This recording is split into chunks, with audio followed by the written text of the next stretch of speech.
Spoiler alert. Whee! Sexy. I loved it. Hey there, poetry pals. Welcome back to another video.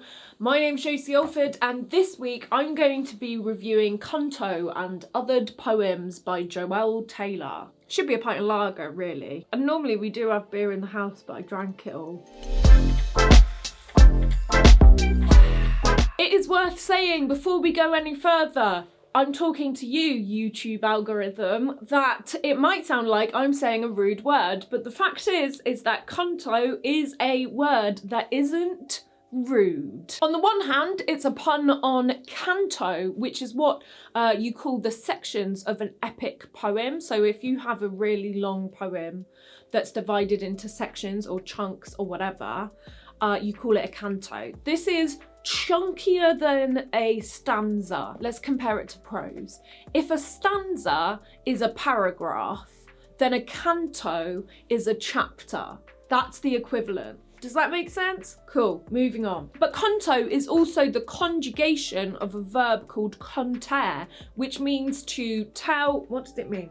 Which means to narrate, tell, or recount a story. So there.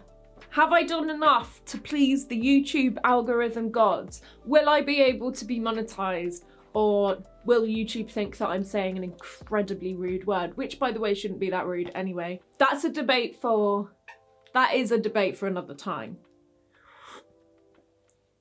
Could do a whole video on the history of that word and its use in Shakespeare. Yeah, this book won the T.S. Eliot Prize back in January, so I bought it and gosh darn it, I'm going to review it for you. It is worth saying that, yes, I am dressed as Joelle Taylor. Please do not expect this from every book review I do. For realsies though, I look amazing. But before we go any further, please make sure you like this video. If you're new here, subscribe to my channel and comment down below. All that sweet, sweet engagement makes it a lot easier for small channels like me to get found. And while we're on the subject, why don't you follow me on social media? I am at @JCPoet on all the things. And let me tell you, is my content gonna be filled with thirst traps of me in a suit?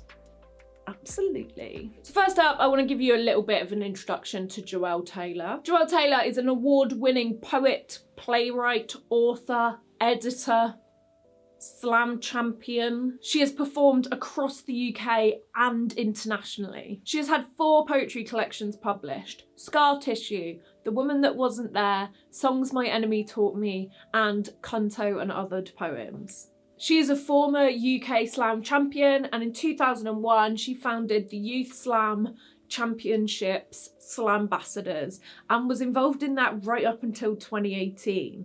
Loads of spoken word poets who are big on the scene today owe their start to Joelle Taylor.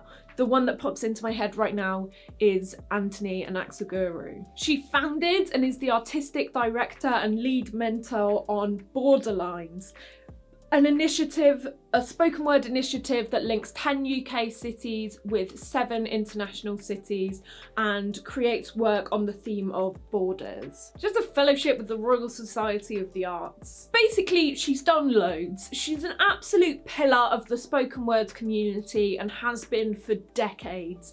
And now she is absolutely taking the page poetry scene by storm. She is one of those poets who has made it across from spoken word into like page poetry establishment stuff and is absolutely smashing it. We are lucky to have her. She is awesome. She headlined the last event I hosted before the pandemic, which was the Lyrafest Slam Final, and I totally cocked up her bio. It was embarrassing, and she thought it was hilarious and laughed the whole time, and we even had a pint afterwards, and she's a total legend. Does that mean my review's gonna be biased? I mean, maybe, but the book's fabulous. You don't have to like Joelle to know that this book is incredible. I reckon my old lecturer Tim Liarde would even admit that this collection is really well put together and incredibly well executed, and he hates spoken word. He told me several times. So Cunto and Othered Poems was published in June 2021, and the collection started life as a commission for Apples and Snakes. Joelle's talked about this in interviews, and basically she was commissioned to write a 12-minute spoken word piece on the theme of protest, and she wrote Cunto, which the rest of the collection is sort of built around, basically. So this book tells the story, i.e. Cunto. It tells the story of butch counterculture in London in the late 80s and early 90s, which is the scene that Joelle was a part of. It elevates that culture and puts it in a museum where it belongs. I really love this collection. Let's talk about first impressions. The book is gorgeous. Dare I say, classy. It definitely gives me a little bit of like Faber and Faber vibes with the minimalist cover with the nice serif font. So that's a Faber and Faber book, and it definitely gives me similar vibes. You see what I mean? All of this is, I don't think they're trying to rip off Faber, because Faber wouldn't go for such a fabulous gold, like a matte gold shimmer. All of this is to say is that it gives this feel of being official. It makes it feel reverential to the content. I love it. Also, flicking through, the font is really nice. And as you flick through, you can see that the poems come in all shapes and sizes. Also, one final first impression that I spotted when I first opened the book is I flicked to the back because I wanted to say acknowledgements, obviously. But what's super cool is it comes with QR codes, so you can actually watch Joelle perform some of the poems. And I will link to those performances in the description down below so you can watch them. So we're gonna run through the form, the content, the good bits, the things you should bear in mind, and my advice when it comes to reading this book. You might be thinking, form and content, Josie, what the hell are you talking about? The relationship between form and content and how they relate to each other is the most important in poetry.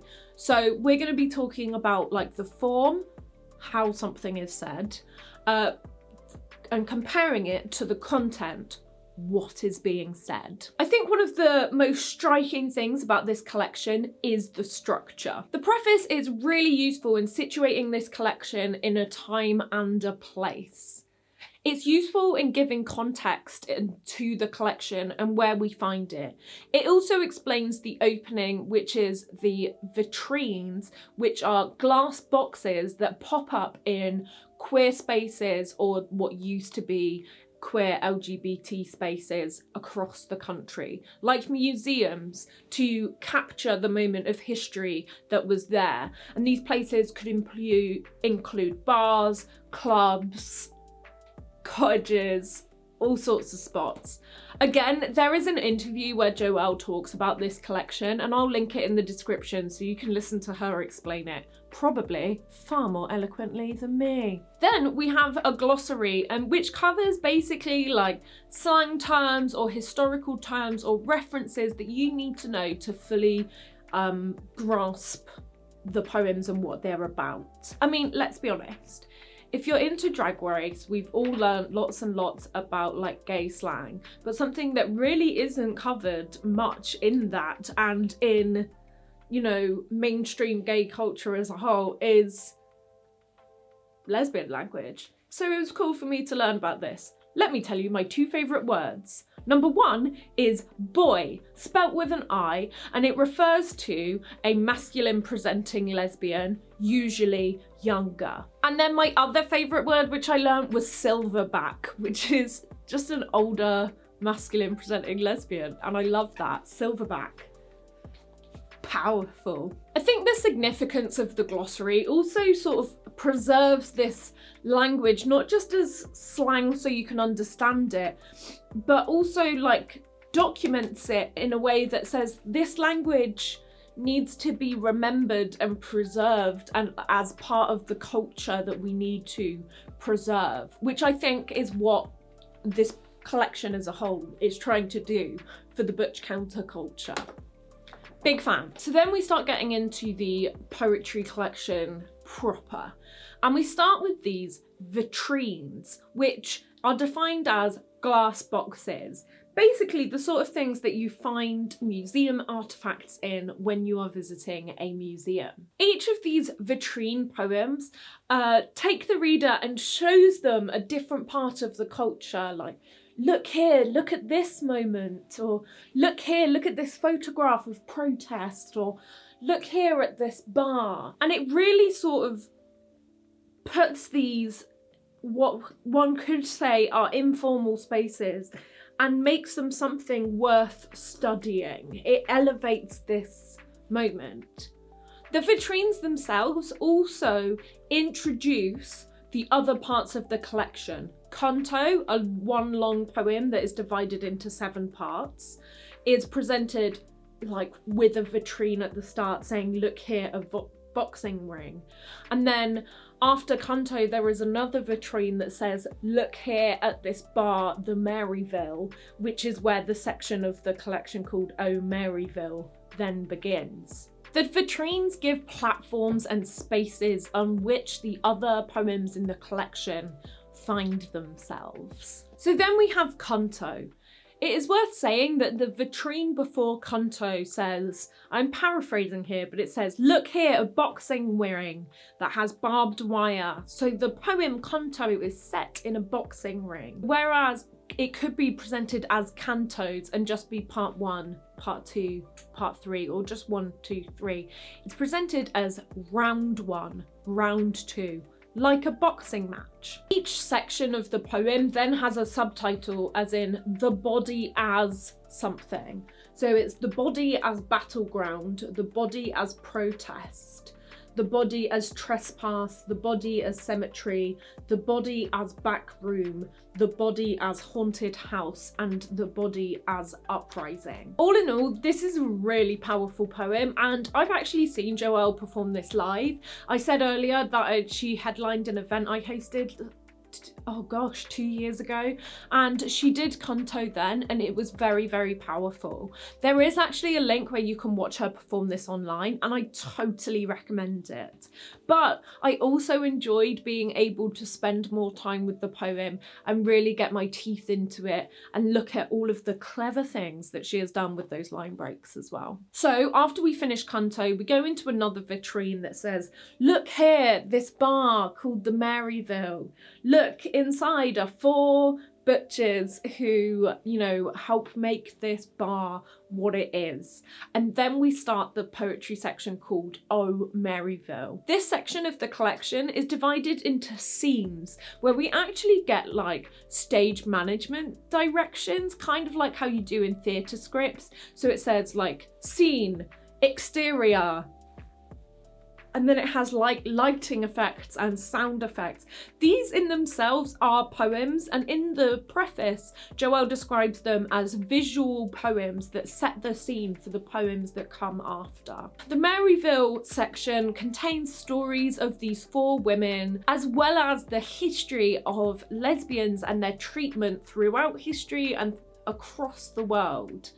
It truly is impeccable. The scenes are amazing. Mwah. To zoom out and talk about the way that Joelle uses form just a little bit more in sort of general throughout the collection, the poems are a real mixture of like line length and form. You have like short staccato lines, longer lines, as well as like run-on lines where there aren't any line breaks at all, although a classic move for spoken word artists is to put the little forward slashes in there, and Joelle does use that in some places. As I said, the Maryville section is actually based around 4 women. They are called Valentine, Angel, Dudzilli, and Jack Catch.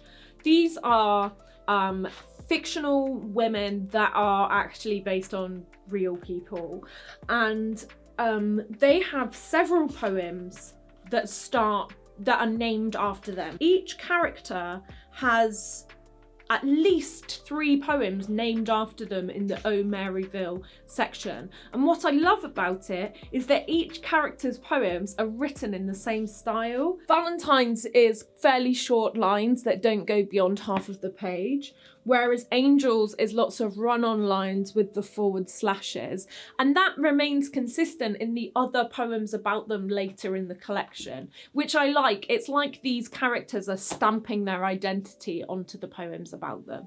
I'm not going to go really in depth into how Joelle Taylor uses form. This is meant to be just a review, but I do have one technique that I have to talk about. Joelle uses enjambment like an absolute master. If you don't know what enjambment is, I've made a video all about it. You can watch it in my Poetry Back to Basics series. So let's talk about content, which we already have a little bit, but the collection covers the historical and geographical context of the butch counterculture in London in the late 1980s and early 90s. It covers the historical, the international, and the incredibly personal. It is a memorial of that culture and a celebration all at one time. I'm really glad that poetry about this subject exists. I learnt a lot reading it, and I felt a lot reading it. It really made me want to sort of explore more about lesbian culture at this time in this place. So if you know any books or recommended reading that I should check out, please let me know in the comments, because I'd definitely like to do some further reading on this. Okay, so here are my favourite bits. I've said it once and I'll say it again. The way Joelle uses enjambment is truly fantastic. She is a master. She truly does explore how you can create double and even triple meanings through the use of line breaks and ambiguous punctuation. This is usually something that page poets are much better at. It's unusual for a spoken word poet to be as adept at using enjambment, which is sometimes something that can only really be enjoyed written down on the page, but Joelle smashes it and I love it, and she's awesome. My other favourite bit of this collection is the scene poems, like the visual poems that sort of set the scene. You think that it's going to be like light centre stage, and it kind of is that, but it's more like literal and figurative scene setting on which the poems can take place. I loved them so much that it made the whole collection feel so cinematic that I actually need someone to go and create this into a short film. Joelle, if you're watching this, please collaborate with a super cool filmmaker and turn this collection into a short film, because I need it. Thank you, please. So to give you an example about what I mean, I'm just going to read you part of the first scene setting in the whole collection. Exterior, street scene, day. LX1. The sun is a hole in the sky through which the sky is draining. Okay, so here are some less good things, or what I should say, it's just things to bear in mind if you want to read this book. First of all, the content is heavy. We're dealing with some pretty hefty and dark subjects here, talking about abuse and violence and discrimination based on sexuality and gender. And if that is something that you find difficult to read or difficult to be around, you might want to know that before heading in. Having said that, I still think this collection is worth reading. These are stories that need to be told, and we can't avoid engaging with stories that are difficult to hear, because it's important that they exist and that we remember those stories. I hope that makes sense. The other thing to bear in mind is, when I read a poetry collection, I like to read it all in one go. I like to see it as one cohesive piece. Like, you know how Adele doesn't want people to be able to shuffle her albums on Spotify? I kind of see that with poetry collections. I want to read it cover to cover in order, the way that God or the poet intended. So that's what I did here. It is pretty intense, mind, as I said earlier, but because it kind of fits into this one narrative arc with the scenes and like the tourists walking along the streets looking at these little glass boxes that we then look at, and then we like go into and then come out of and then go into, you kind of need to read it all in one go. So if you're going to, I do not think that this is one of the collections that you can just dip in and out of. Or at least if you do that, which of course, why am I telling you how to read a book? But if you do that, I think you miss out on some of the power. So at least one of your readings, I reckon, should be all in one go. And if that seems pretty daunting, then I have come up with a suggestion. I recommend reading the Vitrines and Cunto first, then taking a little break.